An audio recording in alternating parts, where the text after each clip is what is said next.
இப்போ red ஹல்க்கும் captain அமெரிக்காவும் சண்டை தான் பார்க்க போகிறோம். இது கொஞ்சம் கஷ்டமான பேட்டில் தான். ஏன்னா நம்ம ஹல்க்கும் பவர்ஃபுல்லு, கேப்டன் அமெரிக்காவும் பவர்ஃபுல் தான்.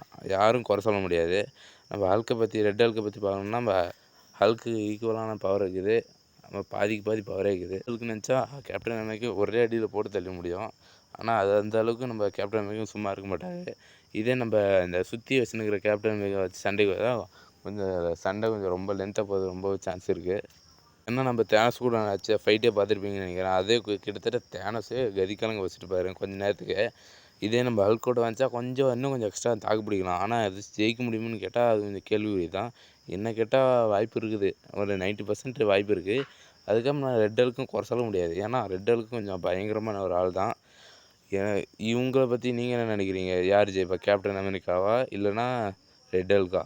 என்னை பொறுத்த வரைக்கும் கேப்டனுக்கு தான் அதிக வாய்ப்பு இருக்குதுன்னு நினைக்கிறேன். உங்களுக்கு யாருக்கு வாய்ப்பு இருக்குது? மறக்காமல் கமெண்ட்டில் சொல்லுங்கள். Okay case.